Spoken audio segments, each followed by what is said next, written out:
Trigger warning. Ghosts, ghouls, and gruesome stuff ahead. It's weird. It's dark. It's your kind of vibe.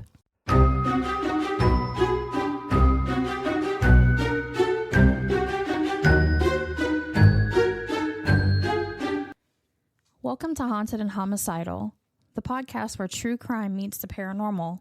I'm Lauren. And I'm Courtney. Every week we uncover the terrifying, the twisted, and the totally unexplainable. Lock your doors and grab your sage. Because things are about to get haunted and homicidal. Hey guys. What's up? Yeah, it looks like we're at the right temperature. Not temperature.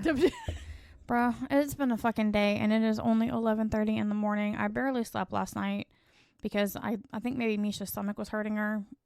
What does she eat? So when Daddy is home, she had like 2 corn dogs, she had steak, she had some other stuff she probably shouldn't have had. Yeah. Like all at once. Yeah.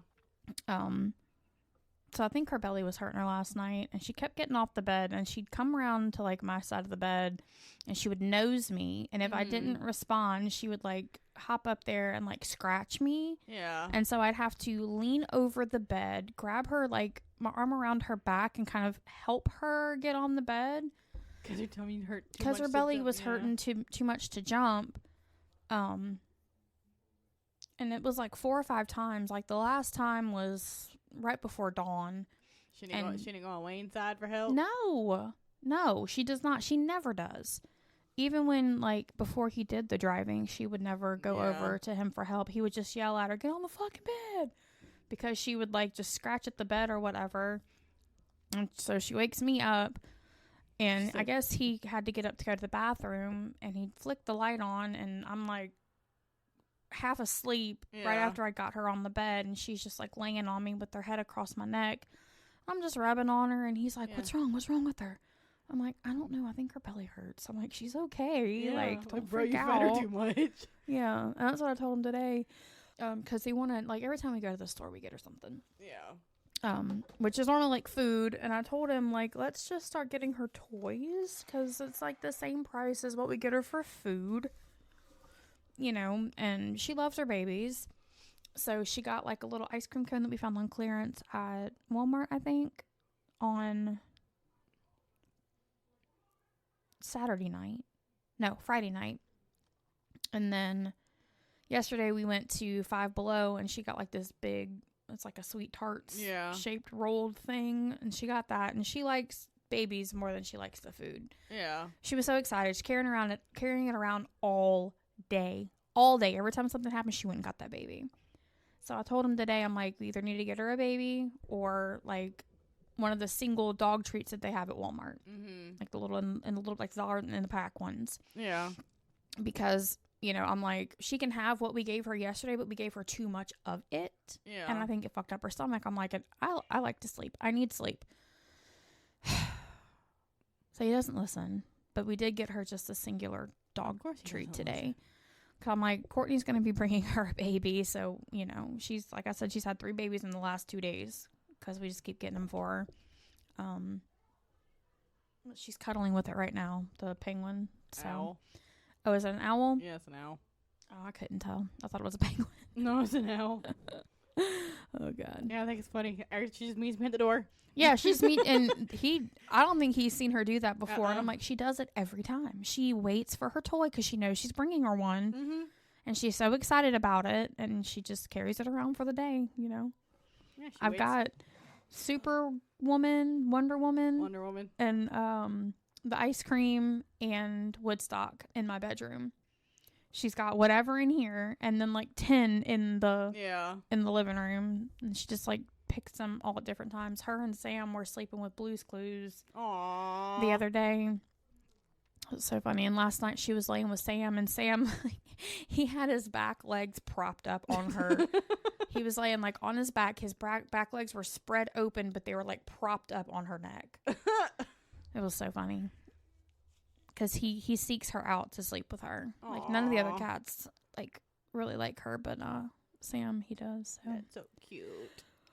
I guess we're going to, I don't guess we're going to talk about part 2 of Jerry Brudos. About part 2. Yeah, we're going to talk about part 2. This is like kind of like the bulk of what he did. So this part's going to be like really in-depth and stressful and probably trigger warning-y, especially if you don't like murder, serial murder, rape, shoe fetishes, feet fetishes, all that kind of stuff. So, hello? What was that? That sounded like something was spilling all over my floor. Hello? Somebody's in the kitchen. He's giving cats treats.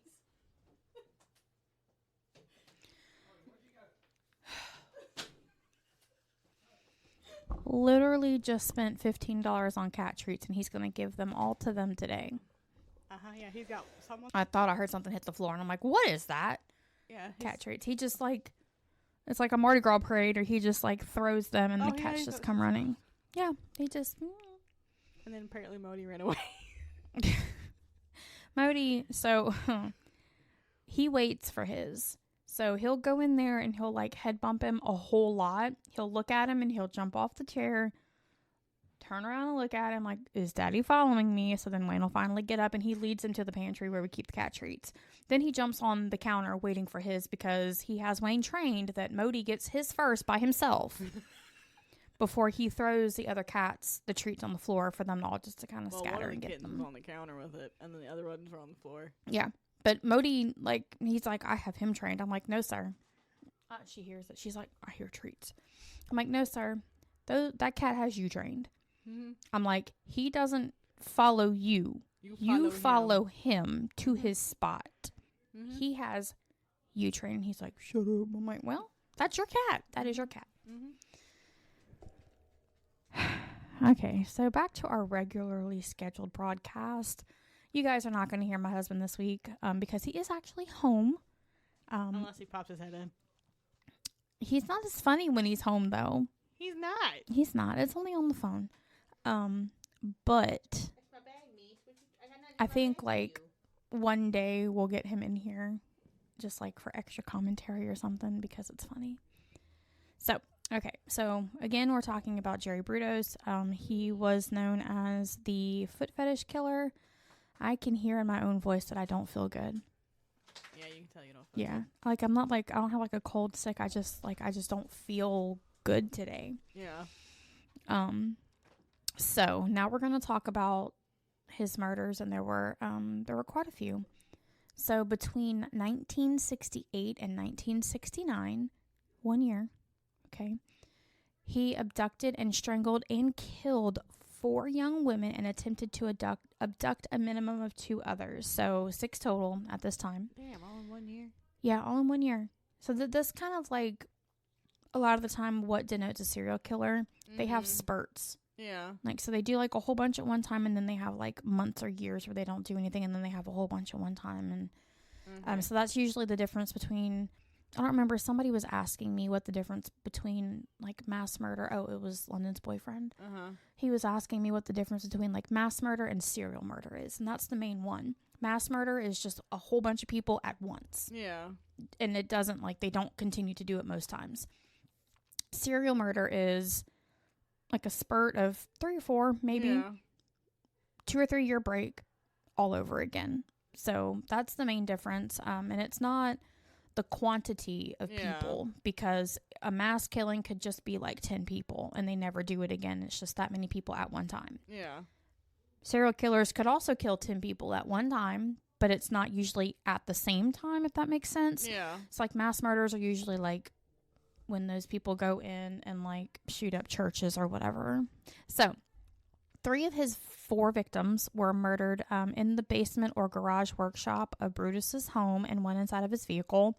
So remember when I said in first episode we're going to talk about his garage workshop later? Oh. This is why. Okay. So, and it was more than just murdering them, really.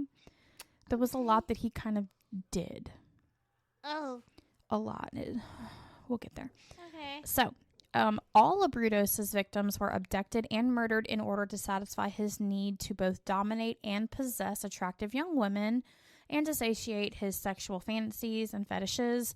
So, remember when he was a teenager, he wanted this bunker where he could just possess a female. At that time, sex was not on the table for him. It wasn't in his wheelhouse. He wasn't even thinking about that. Yeah. But now after he was married with 2 children... the fact that he did this, married with 2 children... while his wife was giving birth to one of their children, the second child. Choked a lady out and took her shoes. Instead of being there with his wife. Now, I mean, like, having had 3 children and my husband's at the birth,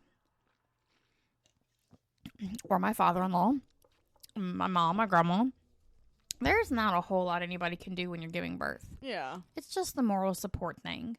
But the fact that he wasn't there for moral support, at least. He should have been there. Yeah. So, following the act of murder, each victim was subjected to a ritual of dressing in different lingerie and footwear. So he would take them out of the clothes they were in, put them in lingerie, put them in maybe shoes that he had purchased himself or stole. It really does not specify if he purchased the lingerie or if it was just, because he was a thief. He would break into these homes and steal clothes and whatever. But it never really did specify if what he was putting these victims in belonged to people who he'd stolen from, or like he went to the store and bought it for himself, not for him to wear, but I think he did wear lingerie at one point. Well, I mean, when he was in that college dorm, he was dressed like a woman, so... But he would dress them up and put them in different footwear, and during which Brudos would arrange her body in suggestive and provocative positions prior to photographing her and engaging in masturbation. So he would kill her, dress her up, put her in like multiple. Yeah. Like he didn't just pick one. He put her in several lingerie outfits with different shoes and took pictures of her in different positions, wearing these items until he was satisfied, and then he would masturbate, ejaculate, and often while staring at or caressing the victim's feet and ankles. Okay. So he was like super focused on like the feet area while he was... I'm left. They had ugly feet. Twerking the jerkin. Because this is the little dick energy right here. This is not kosher dill pickle energy. This is this is gherkin energy, okay? Yeah. Each victim was also subjected to acts of necrophilia. So obviously he would rape the corpse after he killed her. And 3 were actually mutilated after they were murdered, with Brudos retaining severed body parts to fuel his fetishes in addition to expressing his dominance. So he would cut parts off of them that he wanted and he would keep them. So that would be, he'd be keeping the feet? We'll get there. Oh, God. All were disposed of in the Willamette River, although their shoes and underwear were retained and stowed within the household garage, which Brudos' wife and children were forbidden from entering without first announcing their intention via an intercom he had installed. So this was pre-planned. Like, he knew what he was going to be doing in that garage, and so he set forth, you are not allowed in my garage. If you need me, my attention need to come in, you hit this intercom and I'll tell you whether or not you can come in. What the fuck? Yeah, so that would be like red flag number fucking 1 for me. I'm like, you are not going to tell me I can and cannot come in my own garage. Exactly. No. Fuck no. Every part of this house is my house. And it's like, everyone's curious. So, like, at one point, he's not going to be home.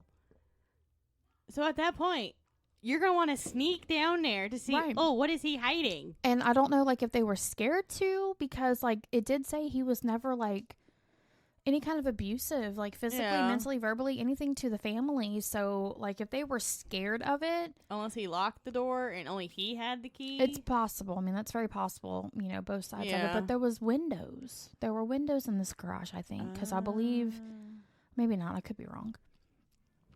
Anyway, Brudos' justification to his wife for forbidding his family from entering the garage workshop was that his Polaroid photographs were developed in this location, and he did not wish the photographic development process to be compromised. In addition to the tools of the mechanical and engineering occupations, being a safety hazard for his kids, which, I mean, I get that. Yeah. But, like, if like you said, if he's not home, he's not developing pictures when he's not home. Exactly. So, the hazardous tools, yeah, kids don't need to go in there. Yeah.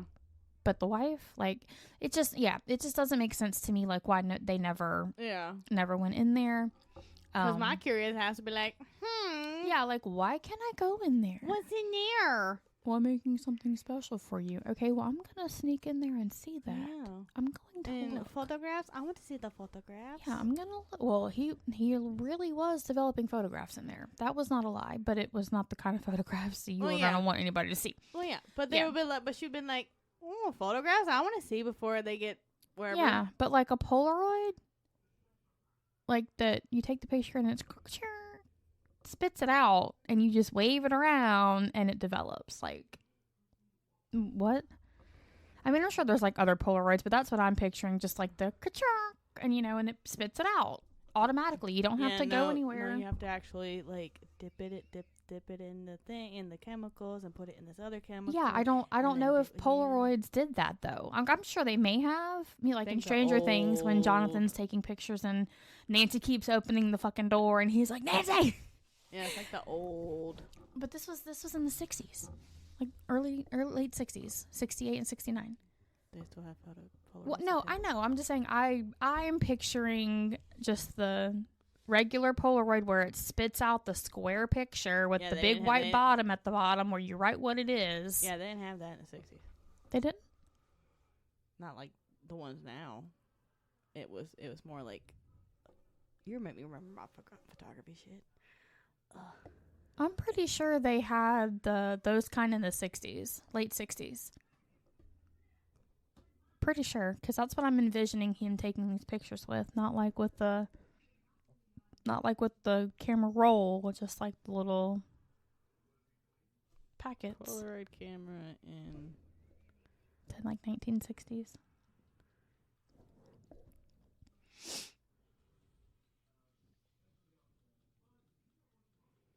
Yeah, no, you still have to have it developed, like with the chemicals. It'll come out, but you still have to do like the.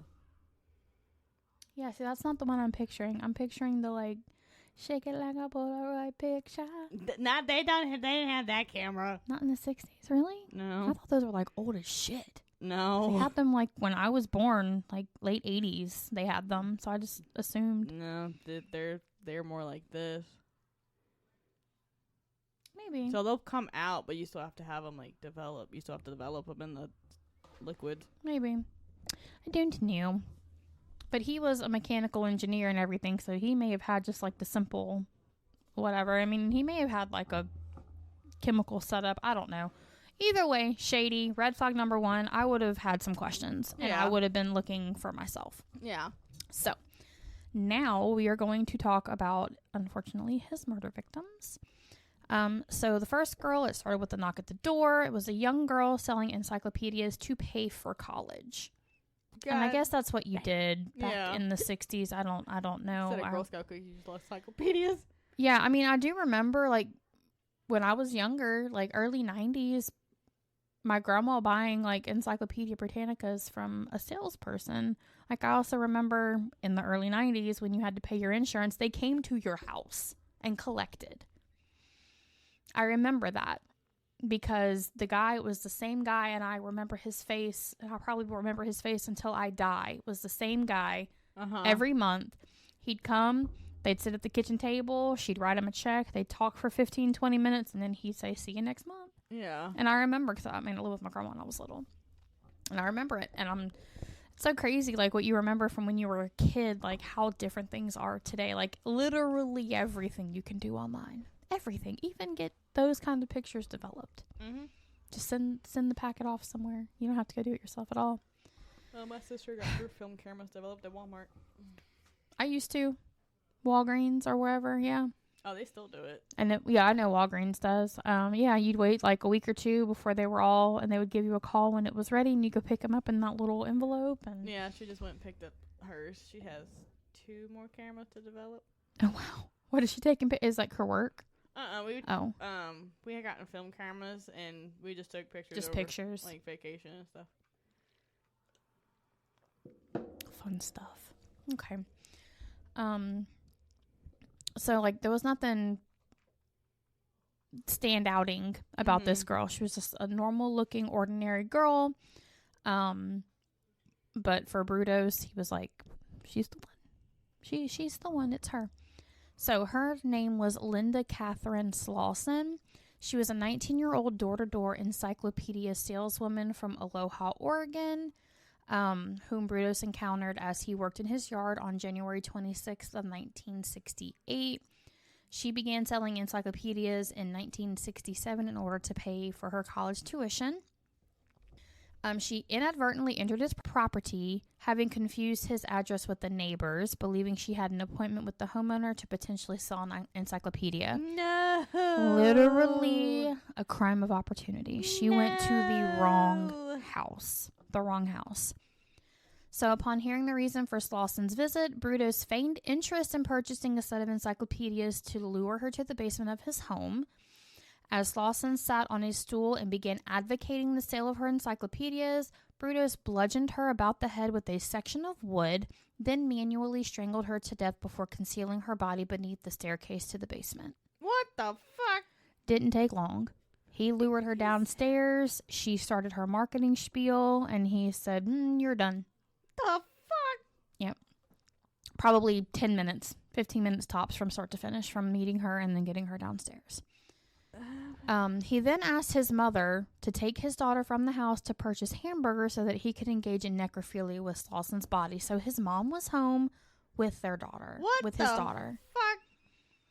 Now, obviously, he didn't say, hey, Mom, take Teresa, I think that's her name, take her and go to Burger King, McDonald's, get a hamburger while I have sex with this girl I just killed. Yeah.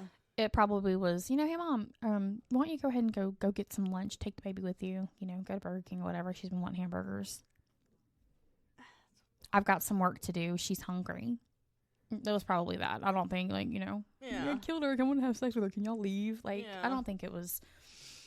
Again, there are just, so many red flags that I'm just kind of. How did no one question? How did no one know?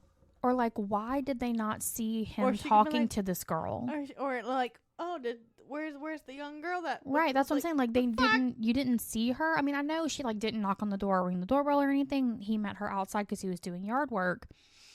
But, was nobody paying attention? At all through any of this? Apparently Neighbors? not. Apparently not. It's insane. This poor girl... So... Upon undressing the young woman's body, Brudos discovered Slauson was wearing attractive red lingerie. This inspired him to retrieve a box of women's underwear and footwear he had accumulated, typically through theft, so we were talking about earlier. Yeah. Put myself in the eyeball. Most of it was what he had stolen. And repeatedly dressed and redressed her body in different footwear and lingerie, in addition to engaging in repeated acts of necrophilia, photographing much of the process. So, what it sounds like to me is he would dress her in something, he would have sex with her. He would dress her in something else, he would have sex with her again. So it's the repeated acts. And then obviously, thankfully, he took pictures of it. Yeah. Evidence, incriminating evidence. He wasn't smart enough to not, While Slauson's body lay in the workshop, a friend had stopped by to visit Brudos.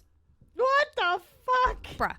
With his quick thinking, he was able to conceal her body and hang out with his friend for a little while before returning to her body. So he was able to dress and redress her, have sex with her corpse multiple times, take pictures, visit with his fucking friend, and then go back to doing what he was doing. This man is not sane. There's no part of this man who is sane. No part. What the fuck? So, hours later, after I guess he had a couple more intimate interactions with her body, Brudos severed Slauson's left foot from her body with a hacksaw. So, not an easy task because hacksaws are very rigid, very coarse. He retained the severed appendage in the rear of the family freezer located in the basement. So, they could go to the basement and get stuff out of the freezer, and he put her foot in the freezer, in the back part of the freezer, the family freezer, where the rest of their fucking food was. How do you? Yeah, how? These are my questions. Yeah. These are my questions. Like, this case is so fucking wild. Like, how did nobody know? And again, how do you not see a fucking foot in your goddamn freezer? Here is my problem. It is not with the police department. It is with the fucking detectives, because all of the shit that he had done prior to this, he should have been locked up. They should not have released him. He was not safe for society. No. Not safe. No. This is why I get angry. Because, he's okay. He's not going to harm he's fucking anybody. not. Really? No, he's fucking not. He killed 4 fucking people and tried to kill 2 more that we know of. Other people may have not come forward. Bet y'all bitch asses feel bad now. You know. Okay. Like, it makes me so angry. He, again, took her foot. Sawed her foot off, and he would use it to showcase his extensive collection of high-heeled shoes and to fuel his masturbatory fantasies. So he froze the foot. When he needed to jerk in the gherkin, he would take the foot out, put it in a high-heel shoe, do what he had to do, and put it back. Yeah, I don't understand. I mean, but the mannequin thing, Dahmer tried that. Didn't work. Dahmer had a mannequin that he would sleep with and masturbate on or to, but he accelerated to humans. Mainly because, like, his grandma found it and, like, freaked the fuck out, but... I mean, I would too. Yeah, like, why do you have... Well, I wouldn't freak out. It's a mannequin. I'd be questioning, but you know what? Yeah, if like, you sleeping with this fucking mannequin prevents you from murdering people, I'm all fucking for it. Bro, it's his parents' fault. His parents are fucking psycho. We're gonna cover Dahmer. It's a lot. So, Dahmer. Huh? I think you do too. So, he also retained 2 of the encyclopedias Slauson had on her that she was hoping to sell him as keepsakes. So, that's like another trait of serial killers. They collect trinkets from their victims as like a trophy. Yeah. Memory lane. So like, you could look at the book and he'd be like, yeah, you know, just like jerk off on it or whatever. I don't know. I don't know. I can't step into the brain of a serial killer because I'm not one. This is just based on like scientific research and whatever that I've seen over the years. Yeah. Brudos later bound the remainder of Slauson's body to a heavy cylinder head for a truck, like an engine head. Oh, okay. And discarded her body, quote, over a rail somewhere in Marion County, adding he could not recall the precise location. But again, these bodies were all found in the Willamette River. Yeah. So he threw her body over a rail somewhere along the river. Yeah. Linda wasn't just, quote unquote, victim 1.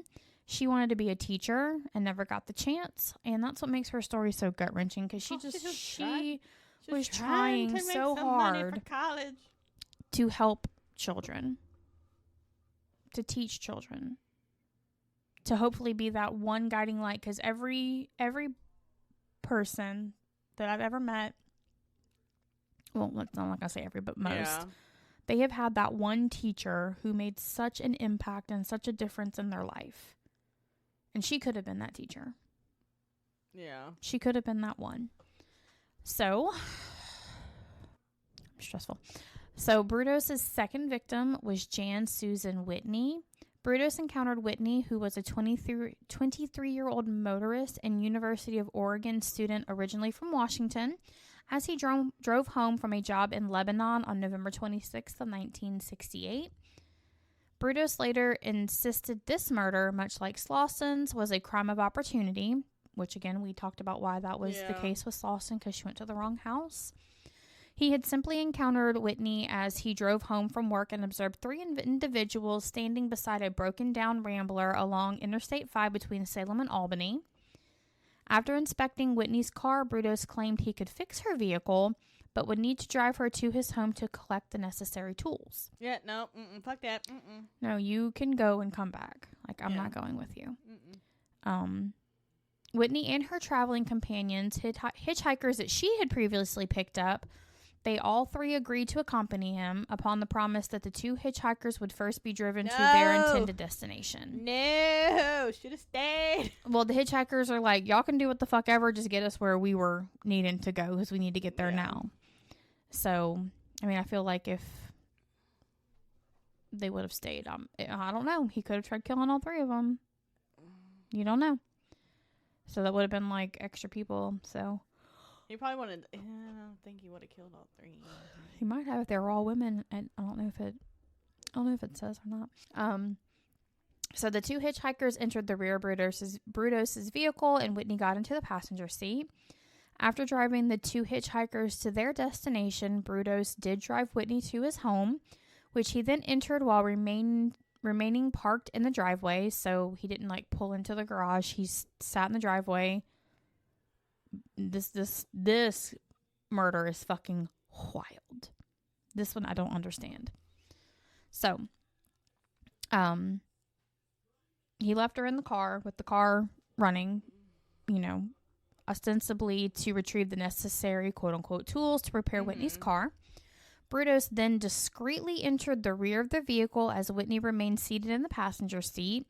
He then asked her to close her eyes and describe how to tie a shoelace without opening her eyes or moving her hands. What the fuck? He was just trying to get her, off course. Okay, but still, why would you, what the, I don't know. At that point, I'd be like, you know what? I'm getting out of the car. I'm like, I don't know, I'm wearing flip-flops. What the fuck? Whitney agreed to the challenge. What the hell? Brudos then strangled her from behind with a leather luggage strap before raping her inside of his vehicle.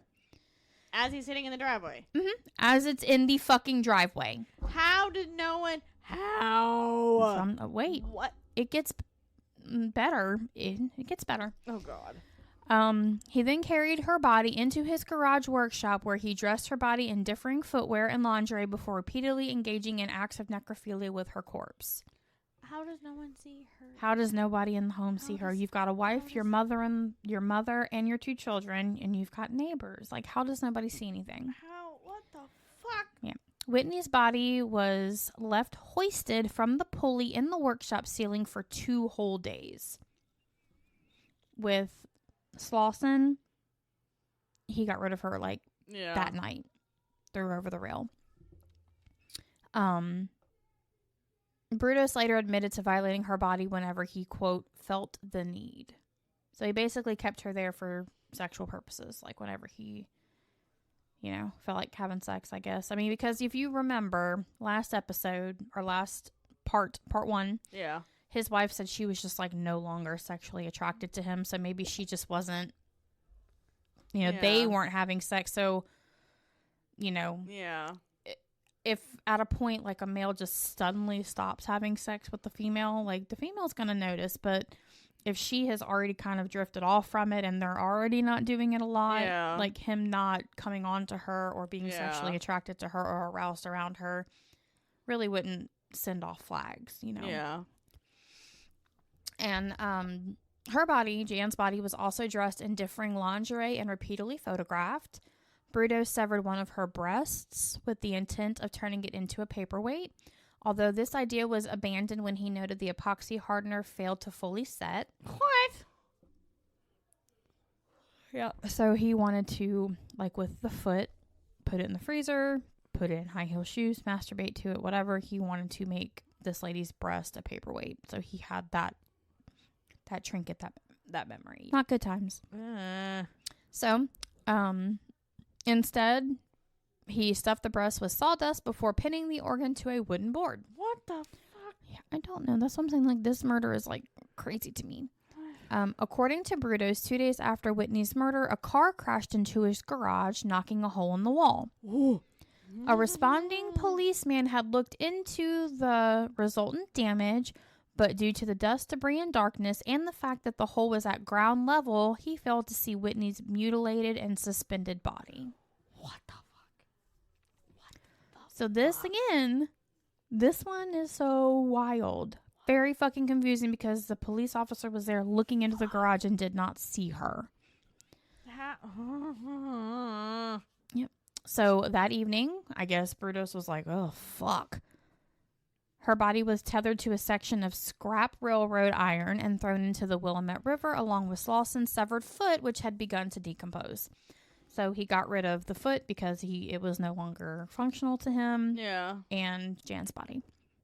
So the body of Jan Whitney was found submerged in the Willamette River close to Independence, Oregon, exactly 1 month after Brudos' conviction.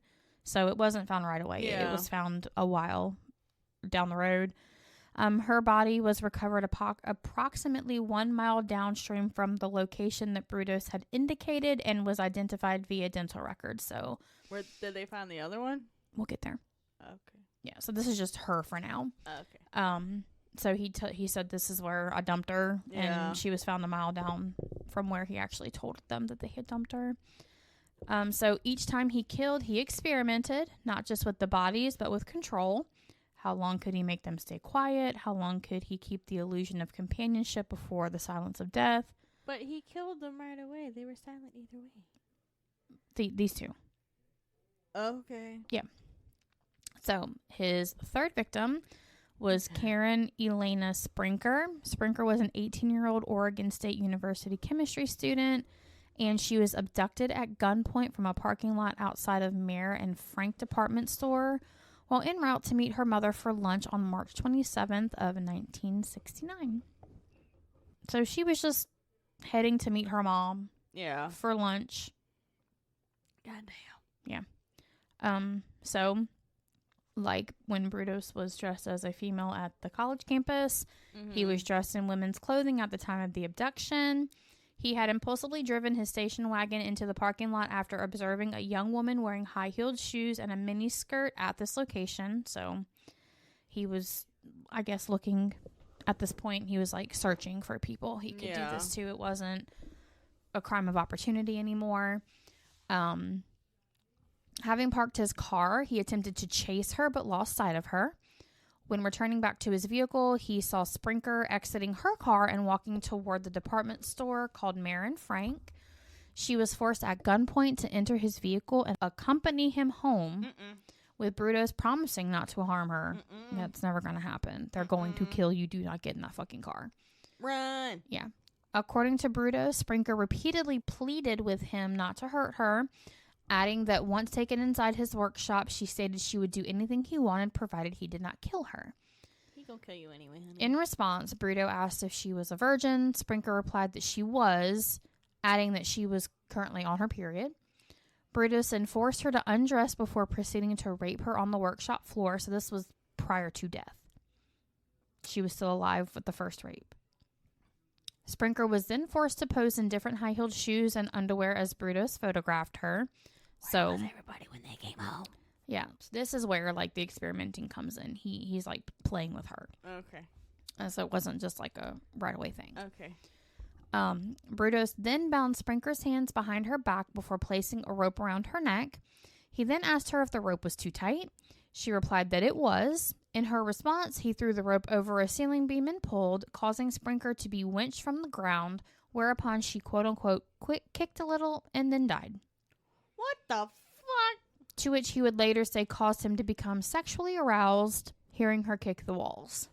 How did no one else hear her kick the fucking walls? How does no one else hear? What the fuck? Yep. How?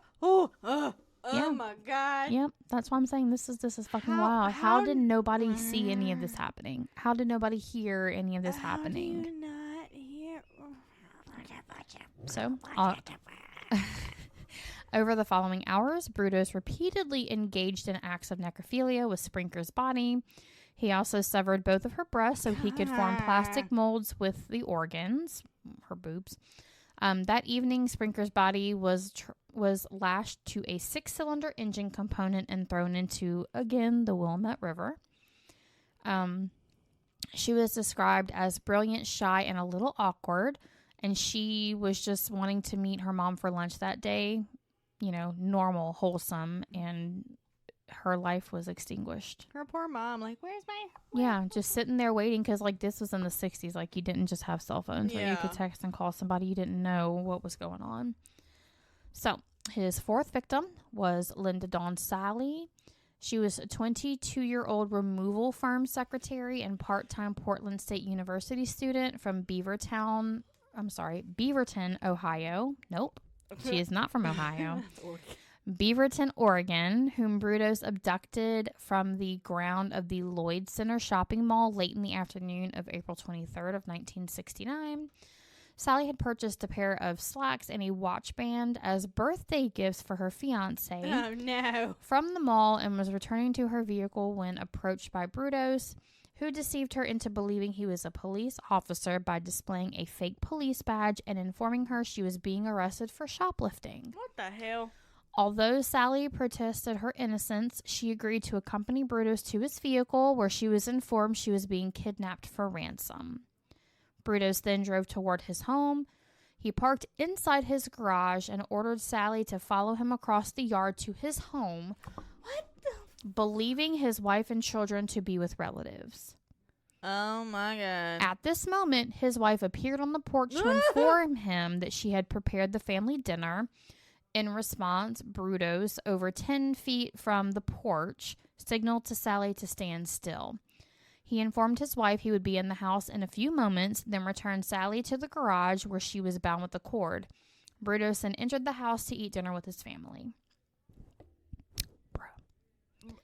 I would have been running, screaming, yelling, like, what the fuck? Yeah, like, there is someone that can help you. Like, why? You're ordered to stay down. You were not bound and gagged at the mouth. Why did you not scream? Like, what the fuck?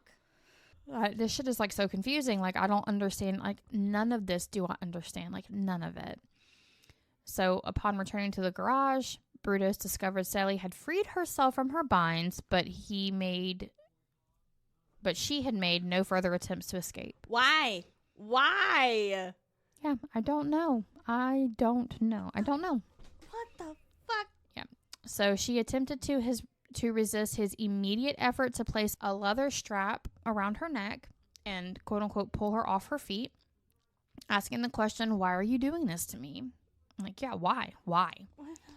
Sally then began to scratch and kick Brudos as he lifted her from the ground by the leather strap, although she soon became unconscious. Brudos then proceeded to strangle her to death as he raped her. Like, at the same time. Normally it was rape and strangle to death, then rape, but he strangled her while he was raping her this time. Sally's body was then hung by the neck upon the same workshop pulley as Brudos' previous two victims. He then placed a hypodermic needle into her rib cage beneath each armpit, through which he ran an electrical current in an effort to animate her body. All right, Frankenstein. Yep. What the fuck? Disappointed the experiment failed to produce dancing or seizure-like movements, he instead singed her flesh at the point of entry, and he rapidly abandoned this experiment. Like, that's not what he wanted to do. He didn't want to burn her. He wanted to make her dance or move. What the fuck? He's a fucking psycho. What the psycho.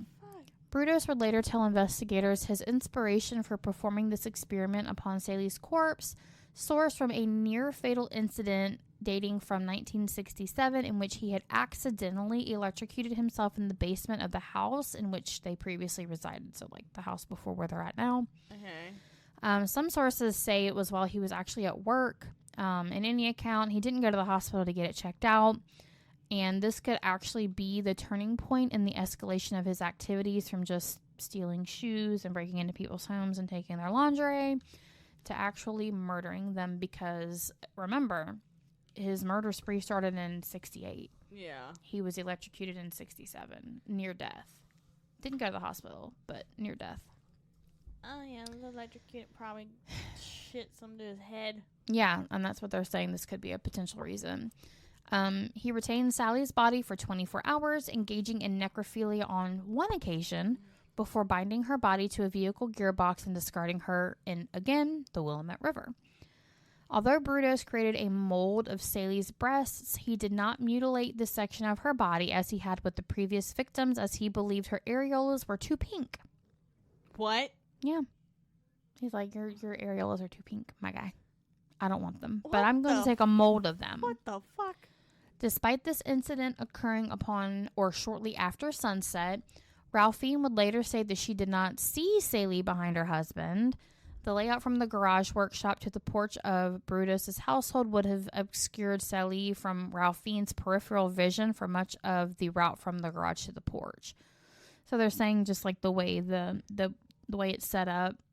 Yeah. She wouldn't have seen her, and it was dark, but she wouldn't have seen her like even like if it were daylight. But the fact that she didn't, you hear someone, so you're like the fact you don't yell for help or like try to run away.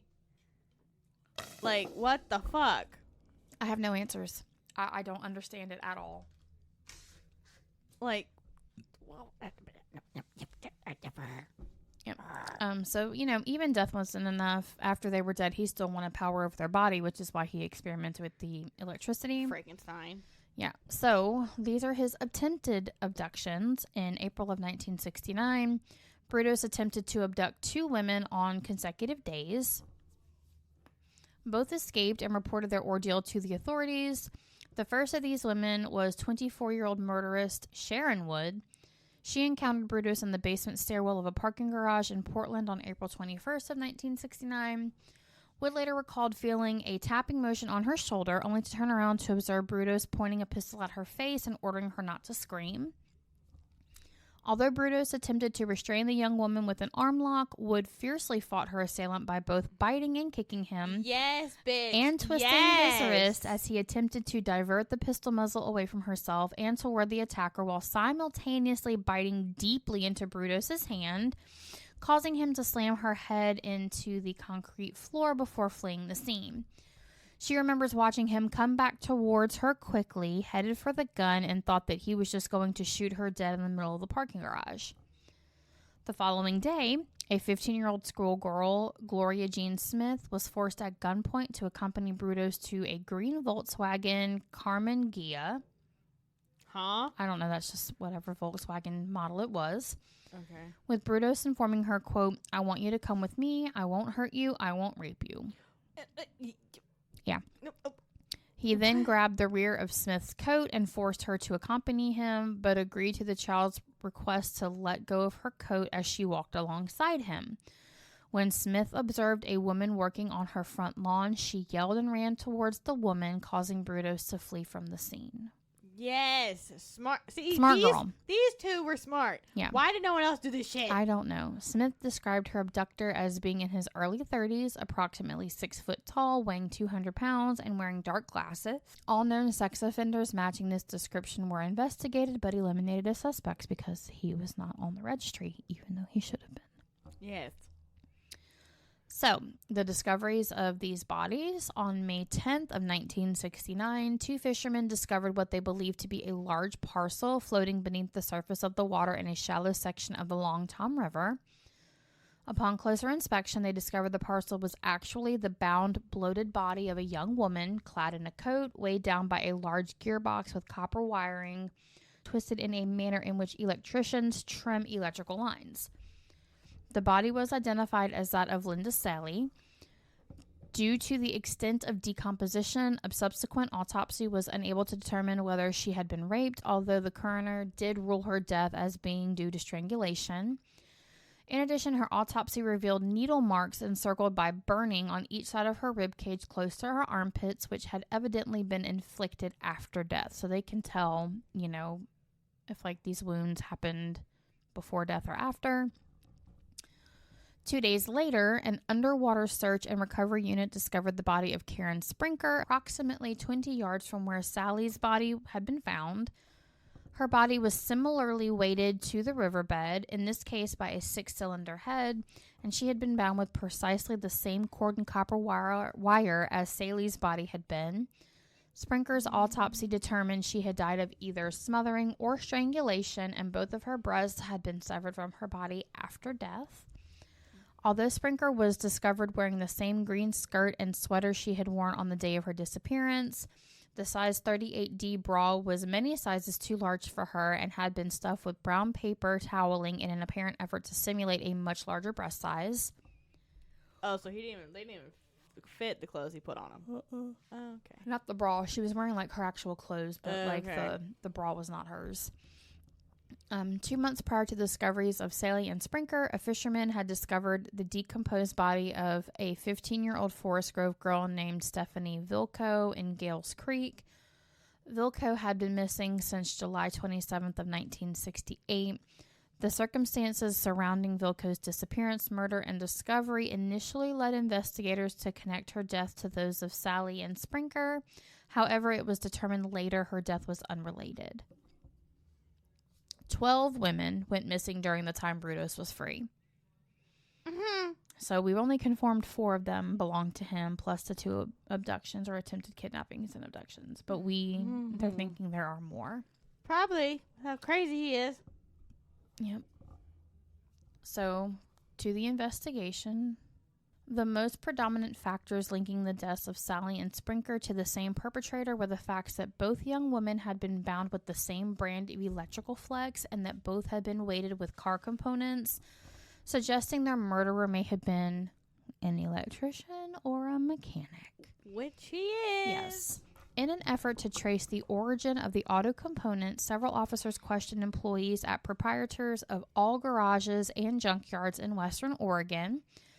Upon formally identifying both women, investigators also began questioning their family members and acquaintances. Police questioning Sprinker's fellow students at Oregon State University revealed several female students had received phone calls in recent months from a man claiming to be a Vietnam veteran who had asked to take them on dates. This man had used various aliases. Almost all had either refused or simply hung up the phone. However, one recently had felt a degree of pity and allowed the man to take her on a date. No. She described this man as being Caucasian, in his late 20s or early 30s, slightly overweight with thinning, quote, blondish red hair and freckles. His vehicle had been a dirty station wagon with, quote, kids' clothes in it, leading her to believe that he'd actually been married with children. Oh, he is married with children. Oh, he is. The date itself had been largely unpleasant, and Brudos had sensed the students' increasing unease in presence, at one point indicating she had reason to be wary, stating, think of those 2 girls who were found in the river. What the fuck? Upon driving her home at the end of the date, he asked her why she had changed her mind and agreed to accompany him, to which she replied that she had been curious. According to the student, Brudos replied, how did you know I wouldn't take you to the river and strangle you? Bruh. What the fuck? So, detective followed shoe prints, phone calls, and a rumor about a man with a station wagon. What they didn't realize yet was that Jerry Brudos wasn't hiding. He was inviting them to find him because he was not a smart criminal. No, he's oh my God. So, despite her desire to never accompany Brudos on another date, the student had not outwardly told him of this intention, and investigators asked her to contact this man, or to contact them if this man ever called and asked for another date. The girl agreed. 1 week after the discovery of Sally's body on May 18th, Brudos again contacted the young woman. He was arrested as he was walking toward the agreed rendezvous that evening. Oh, no. Bow, bow, bow. Brudos provided police with his correct name, age, and occupation, but gave a false address. Of course. With no legal basis to detain him, he was soon released from custody.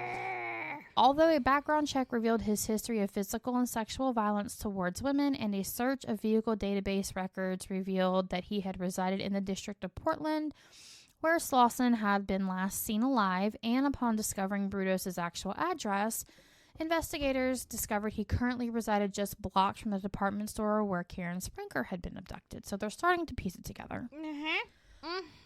Furthermore, although Brudos did not drive a Volkswagen Carmen Ghia, investigators discovered his mother owned such a vehicle, and he had been in possession of the car on April 22nd. The date of the attempted abduction of Gloria Smith, the 15-year-old. Smith herself positively identified Brudos as the man who had attempted to abduct her. This information was deemed sufficient probable cause to obtain a search warrant of Brudos' property. Okay. So, 8 days after Brudos' initial arrest on May 26th, a search of his property was conducted. Stowed within his garage, authorities discovered a large cache of women's lingerie and footwear, a list of phone numbers to sorority houses and girls' colleges, living quarters, and a number of photographs of young women, some alive, some obviously deceased. Almost all of the photographs had been taken in Brudos' garage, including several depicting a deceased woman hanging from the garage pulley with the mirror laid horizontally upon the floor directly beneath her feet. In one image, the reflection within the mirror depicted Brudos holding his Polaroid, indicating he had taken the photographs. Dumbass, you've been caught. Evidence. Beautiful, damning evidence. One of the individuals depicted in these photographs was rapidly identified as Karen Sprinker. She was depicted standing nude, save for high-heeled slippers, with an expression of stern fear, contemplation, and or apparent resignation on her face. So they couldn't determine if she was like scared or like she knew she was getting ready to die. He told police, if I didn't photograph them, it was like they didn't exist. He had no remorse. Like that electricity fucked his brain up. Mm-hmm. Brudos kept audio recordings of some of his attacks. What the fuck? Investigators found several types with female screaming, noted by the FBI, though never publicly released. A severed female breast coated with epoxy was discovered upon a mantle in the living room. How do you not notice a fucking breast on your fucking mantle in the goddamn living room? I don't know. What the fuck? Oh. I don't know. If Ralphine was just like so out of touch with everything because she hated that man so much, she just didn't notice. I don't know. I don't know. Bitch, you pissed me off.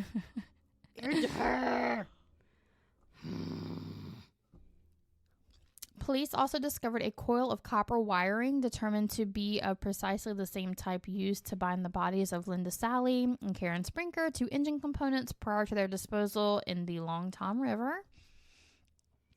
One length of rope confiscated by investigators was tied in precisely the same manner to bind the victim's body.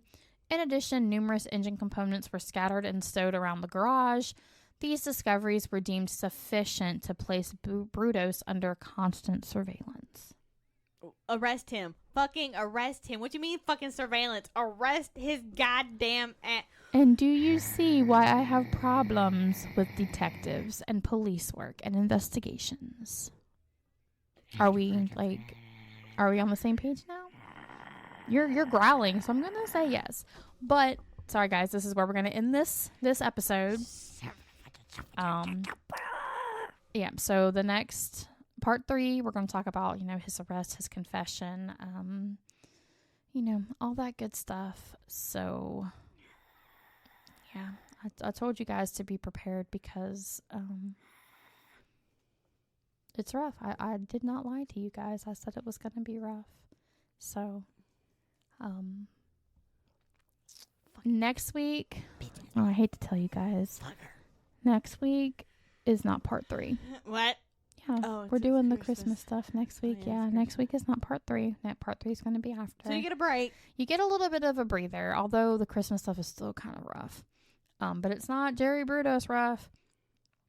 But, yeah, so that is part 2 of the Jerry Brudos murder. Murders. Confirmed 4, but 12 women went missing during that time. I guess maybe never found. Couldn't be connected to him. He still could have done something. We don't know. But yeah. Sorry. But you guys know what to expect if you're still listening to us, so this shouldn't be a surprise to you. But you guys can join us on Patreon, patreon.com/hauntedandhomicidal, facebook.com/hauntedandhomicidal. And if you guys have any suggestions, stories, or just want to say hey, you can email us at hauntedandhomicidal@gmail.com. Yeah, okay, love you, bye. Bye.